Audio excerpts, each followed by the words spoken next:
Hi, welcome to the Recovery Daily podcast. I'm your host, Rachel Abasi. I'm a grateful recovering alcoholic and stroke survivor. And today you get to see my messy bedroom behind me. Um, Whatever. Autumn's back there. You can't see her. See that little tiny black spot right there? That's Autumn, if you're looking at video. And Boris, we're don't mind the boxes. Boris is laying on my lap. This is where the dogs typically are when I'm recording in the morning. So there we have it. That's my environment. Okay. Today I wanted to talk about not drinking at certain events. Oh, Autumn's deciding to bark. There she is. Autumn, I'm recording, honey. I'm recording quiet. I think they're cutting down trees outside, and she's not a big fan of that. But maybe she'll stay in the background for us. That way it's even more entertaining to watch. Um, so I wanted to talk about not drinking at events and especially in early sobriety and how I handled that and how I handle it today and what my thoughts are, all of that stuff. Like what's going through my mind, what used to go through my mind, all of that. I think it's important to talk about it because we always want to just extend the notion that we're not unique. You're not alone. So, some of the things that happened with me when I first got sober, we're going to skip forward to this sobriety. So, the sobriety where I actually stayed sober, that's the one we care about. And when I first quit drinking during this sobriety stay, I was at the company that I had just left for medical retirement. So um, I had spoken to the HR director at the time. I had gotten into detox. Then after detox, I was working and going to IOP, the outpatient program, 3 times a week. I can never remember if it was 2 times a week or 3 times a week. And I had a different boss at the time, but the guy who encouraged me to talk to HR, he ended up being my boss eventually after I had gone to IOP. Pretty much after I graduated from IOP, it wasn't long before my boss switched over to the boss that I had before I went into medical retirement. Now, this is the same boss for you lifetime listeners. This is the same boss that I talk about all the time. That was so encouraging and just taught me so much, not just about myself, but about relationships. And so when I first got sober, he encouraged me to go to the happy hours that were associated with work. Um, at this time, when I was going to meetings, there was a lot of readings and talk about you may have to change what you participate in the beginning of sobriety just to evaluate what are the reasons that you're going, what are your intentions, are you going to have fun or not, and when I was invited to one of these work happy hours, I would ask myself these questions, and the answer was, no, I won't have fun. So I did not want to go. But I guess I was a manager at the time. I don't think I was a director yet. Um, he felt like it was important for my growth at my career to go to the happy hours. So I typically did whatever he suggested, because I knew that he had my well-being at heart always. So I went. So I went for the first time to a happy hour.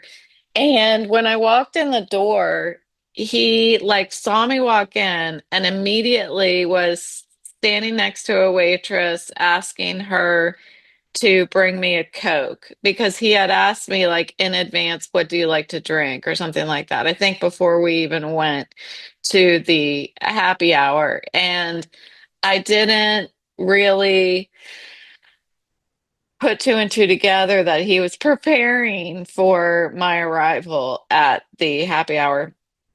So this boss of mine, he never let my glass be empty.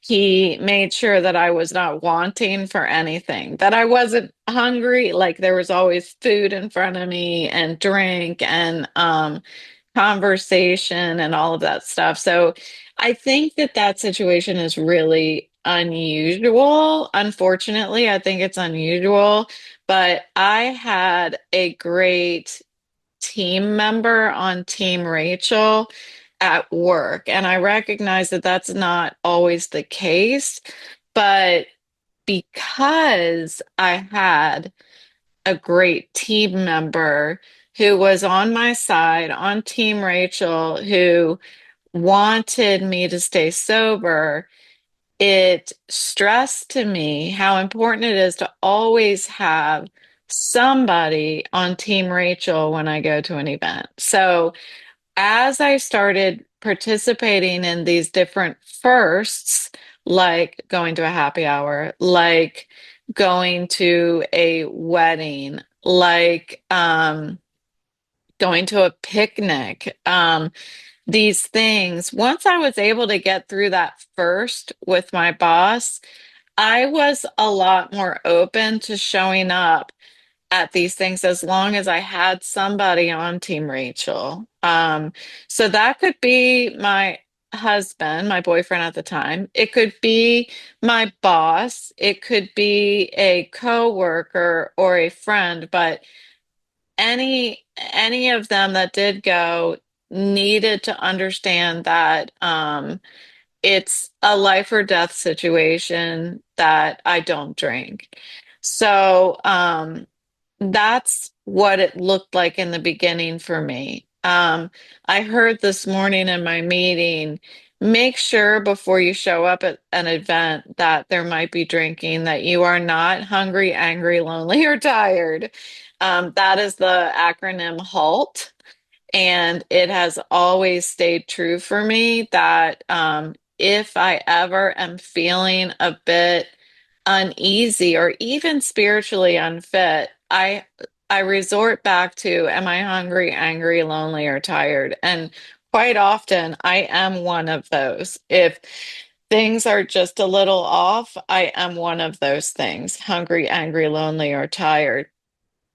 So some additional advice that I had received in the beginning of sobriety was make sure that I had a way out. So if I was driving to this happy hour, making sure that I didn't get a ride with somebody else. I need to make sure that I drove. And I remember one instance where there was I've been to a lot of happy hours in sobriety with work. And there was one in particular where we went to a bar, and that doesn't happen as I think that might have been the only time I had been to an actual just bar where that's where people are going there to drink, period. Now, I know happy hour is centered around drinking for a lot of people, but there's also eating in some way with at least with my office there was always eating involved, so it was a little more comfortable for me. But this one was, it was a bar. So people were standing at the bar, they were standing near the bar, they were playing pool, but everybody was drinking as far as I noticed, right?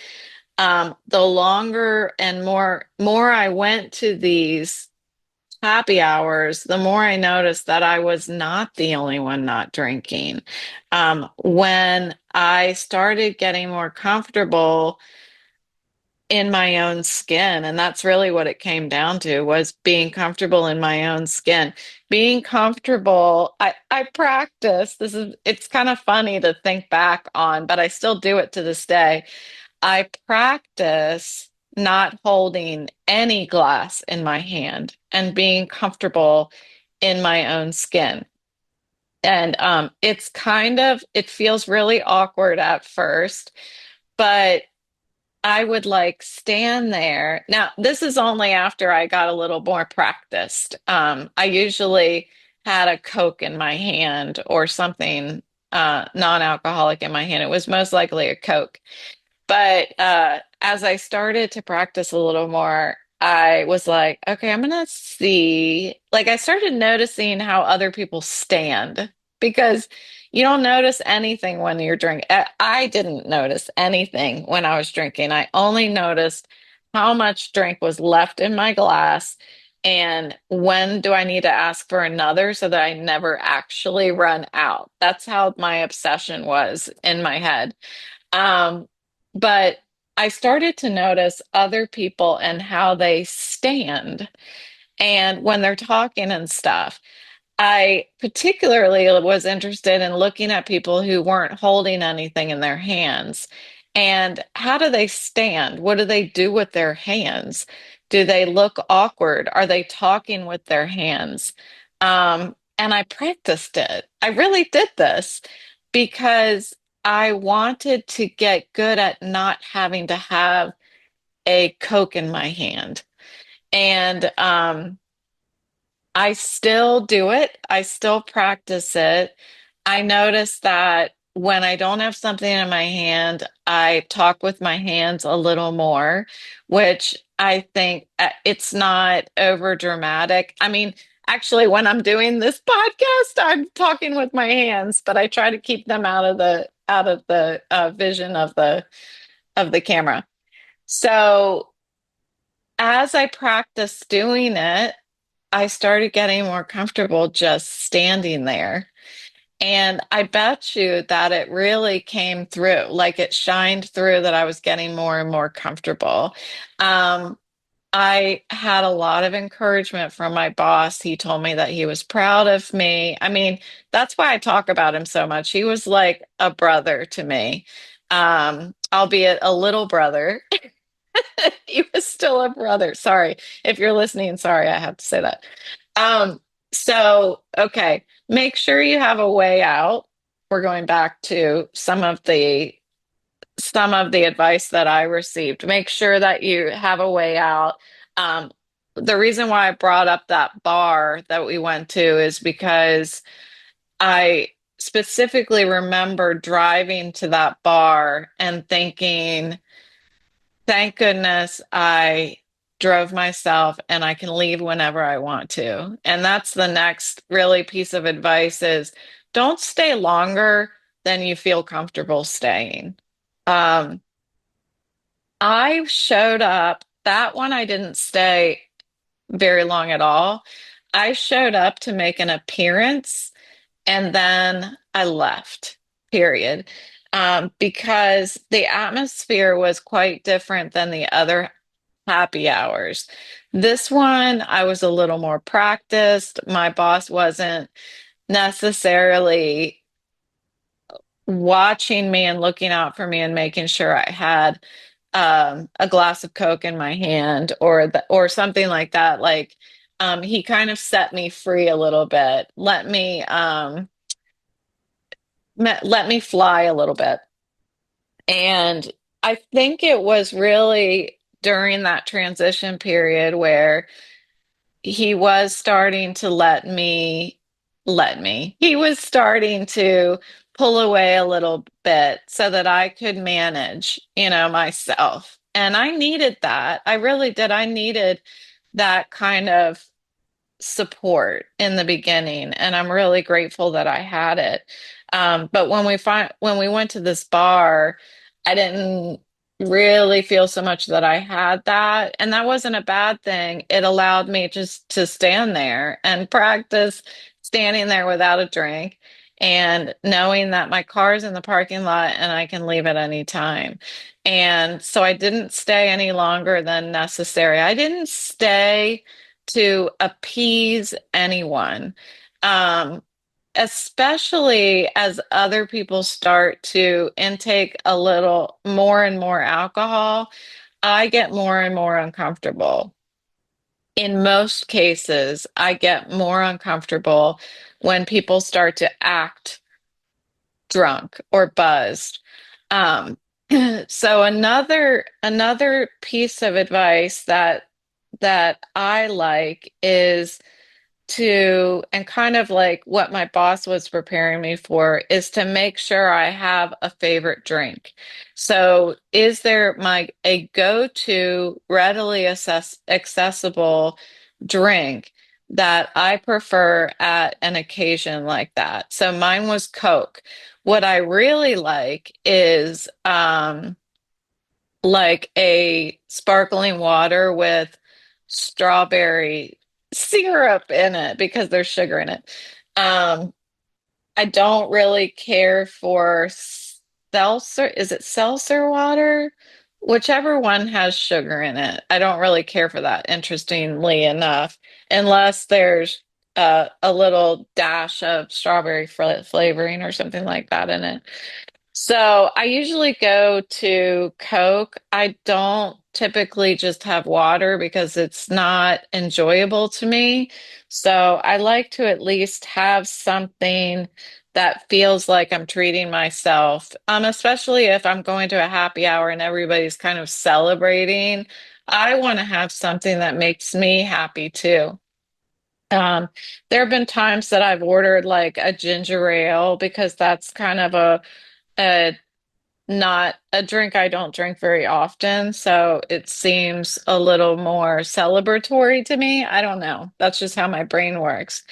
So, as I said, the more I went and did this, the more comfortable I got, the more I noticed that other people were not drinking. Um, the majority were still drinking, but some people were not drinking. So I would watch them. Like, how do they carry themselves?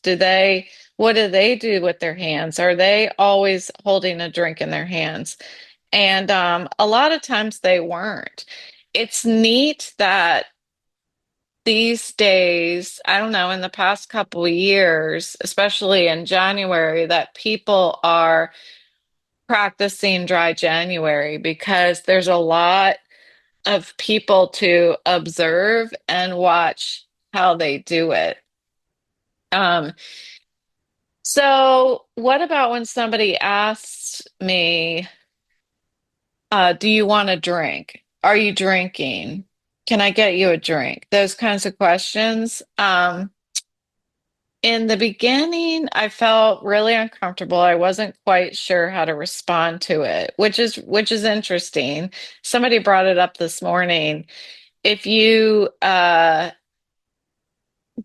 like if you have a peanut allergy or something and you say, "Well, I can't have peanuts." Nobody nobody responds to you with, "What? Just try it. Come on, just have one. Just have one peanut." Nobody does that. And like if you ask for no cheese on your sandwich, there's nobody like, it's so much better with cheese. You should have cheese. Just have one piece of cheese. Nobody does that. So why does that happen when we say that we don't want to drink? Typically, what I've noticed is, and I have not run across this. I don't know if I've ever had somebody try to get me to drink when I said no, thank you, or no, I'm not drinking. I don't think I've ever had somebody try to pressure me into drinking. But if somebody is deciding that they want to encourage you to drink, Or God forbid they say, I like you more when you're drinking, which is just terrible for somebody to say. Um, it's okay to say just no. No is a complete sentence. I learned that in sobriety. You don't owe anybody an excuse. And what does it say about the individual who is trying to pressure you to drink? Question mark. Like I'm not going to answer that in this podcast, but I think it speaks volumes about the person who is trying to pressure somebody into drinking. It helps me to say out loud that I don't drink. Um, Now, I didn't say that in the beginning because I was uncomfortable. I was trying to figure out what is the response that I feel most comfortable with. So, I would respond with I'm not drinking. No, thank you. Um, I can't drink. Um, I can't drink because when I do, I have too much fun. Stuff like that. That was one that I started to say when I started getting more comfortable. I started to say, I can't drink because when I do, I have too much fun. And that one made me smile and it made other people smile. So I liked saying that. Once in a while, I'll still say that just because it makes me smile. But for the most part, I've gotten to the point where I just say, no, thank you, I don't drink. I still have this tinge of fear that the person that I'm saying that to is going to think that I'm not fun because I don't drink, or I'm not going to have fun because I don't drink. And that's my own inner battle. Honestly, if somebody thinks that I'm not going to be fun because I don't drink, they are not somebody I want to or should be hanging out with. Um, Period. And one thing that I heard this morning, which I've heard before, but I haven't thought about it in several years in sobriety, is if you're sitting down at, say, like a corporate event where a lot of times they'll have like a big round table and everybody has a wine glass at their spot, or like a champagne glass and a water glass, that kind of thing. It is apparently globally acceptable to turn the glass over if it is one that you don't ever want filled up. So your champagne glass, your wine glass, even one of your beer mugs or whatever, just turn it upside down. And that signals to the waiter or waitress to come collect that glass because it won't be used. Yeah. So I like that and I want to do that a little more. So I'm going to try to remember that. Um, Another thing that came up this morning is there was a lot of wealth in this morning's discussion, but was about when a spouse doesn't give the alcoholic the space to have a response, to say, I don't drink, or I'm not drinking, or whatever response that you've derived for yourself. And the spouse just blurts out, she's not drinking, or puts their hand over your glass and goes, no, thank you, she's not drinking. It's important, like it's fine. Patience is a virtue. But it's important to discuss with your spouse or your friend or your parents or whoever might respond that way to protect your sobriety later. Help them to understand that it's important that I practice because I'm not always going to have you around. So I need to be able to practice saying it out loud. And I do find that, and that's why I chose to say I don't drink. because it is out loud and it communicates the permanence of my decision. It that it reinforces my decision to stay sober. And when I say it with out loud and with confidence, it communicates to the other people that this is a decision that I've made and I'm really comfortable with it and I'm adamant about it. So another guess important aspect of saying it out loud and saying it with confidence is that you never know who you are having an impact on, who is listening and saying to themselves, "Huh, she's an alcoholic. I thought alcoholics were homeless men under bridges." It's tearing down that stereotypical idea of what an alcoholic is. I don't look like an alcoholic. I probably started looking like one towards the end. When I look at my driver's license from when I was actively drinking and my driver's license that I have now, I look completely different. I look like if you look up the symptoms of alcoholism, like what you can see in somebody's face, I had all of it. I had all of it. It's becoming more and more normalized to not drink. And again, I think there is a sober movement going on, which I get so excited about because it makes me feel like I'm not alone to have other people who want to not drink and want to learn how to love life for the sake of life and not for the sake of how screwy can I make my head so that I can float through life in a different parallel universe. Um, it might be also that at my age group that less people drink. I don't know. What I do know for a fact is that I don't leave the house a lot now. So it's not as hard to, for me because I'm just not around people like that. But when I was drinking, I really drank alone most of the time. Um, when I was around people, I was dancing around the truth about how much I drink. I was hiding it the best that I could.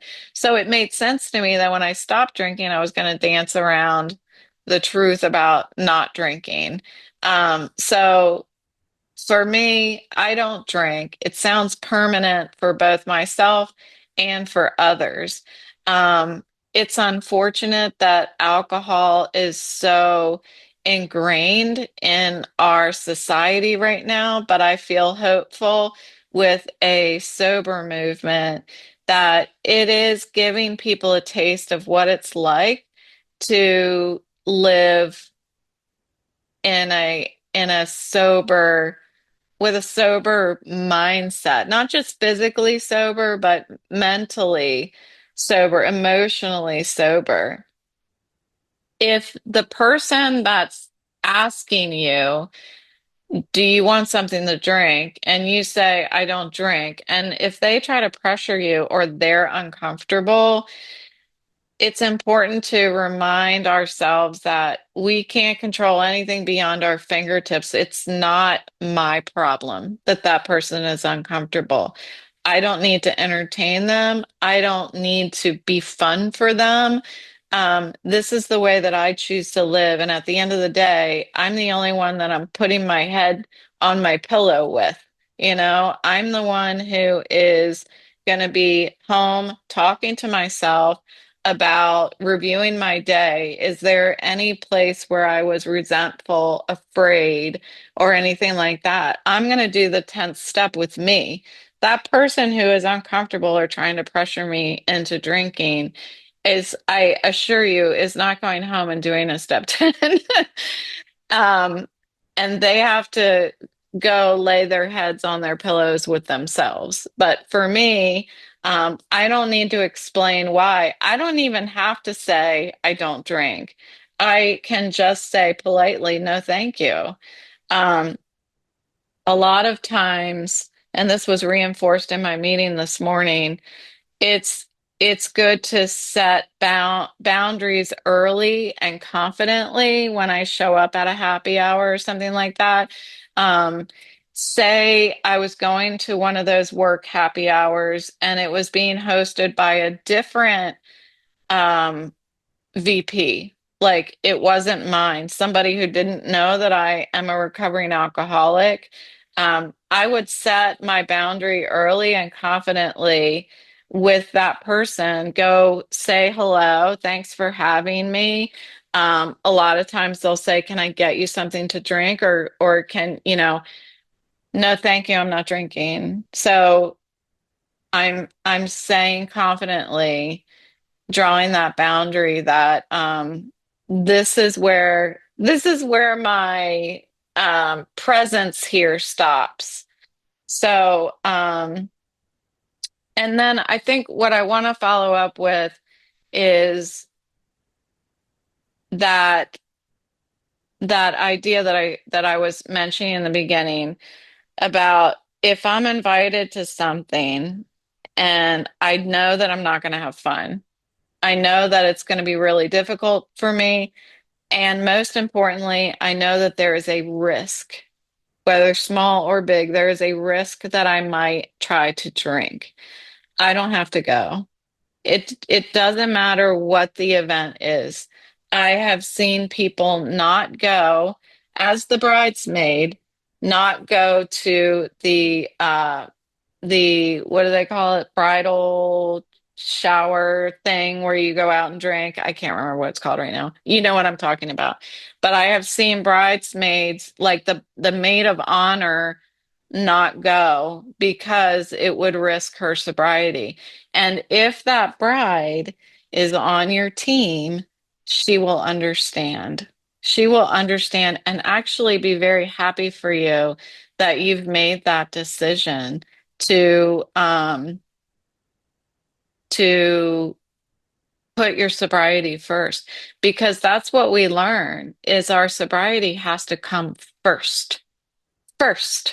That doesn't mean that it comes first until there's something that I really need to go to and I'm going to hurt other people's feelings if I don't go. That's not putting sobriety first. Putting sobriety first is first. It's if there is a tiny little risk of me drinking, I'm not going to go, period. Um, because even if I'm not drinking at an event, I may be thinking about drinking at the event. Um, when I'm thinking about drinking, I could eventually consider drinking. And none of that is fun for me. All of that is risking my sobriety. Um, I today can go to an event that has alcohol and not think about alcohol at all while I'm there. It has taken me a long time to get to that point. Some people it takes longer than others. For me, it's taken me a long time to feel okay just being present around people who are drinking. That's just my story. That doesn't happen for everybody. There's lots of people I know who got sober and the obsession with alcohol was lifted and they can go anywhere and they don't consider drinking. That's not how it happens with me. With me, it's like being invited to go to an ice cream shop and saying, okay, yeah, I'd love to go to an ice cream shop. And then when we get there, everybody else gets to have an ice cream cone, and I sit and drink a cup of water. Like, I'm not going to go to the ice cream shop. I'm not. Um, Me being there is not going to make their ice cream any worse or better. So I choose what is best for me. And I'm not going to go to the ice cream shop if I can't have ice cream. And for me, that's a perfect comparison because for you lifetime listeners, you know how much I like ice cream. And I have a Breyer's natural vanilla ice cream cone every night.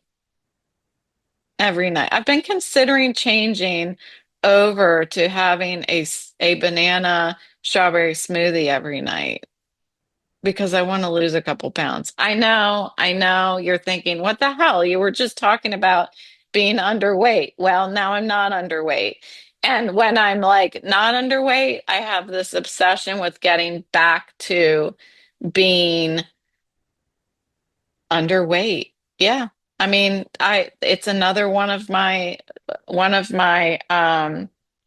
invisible illnesses. It is. And I try to be okay with who I am every day, but I'm not perfect at it. So there you go. Anyway, gosh, I had a lot to say about this topic. I think it's so important. So thanks for listening today, and I will talk to you tomorrow.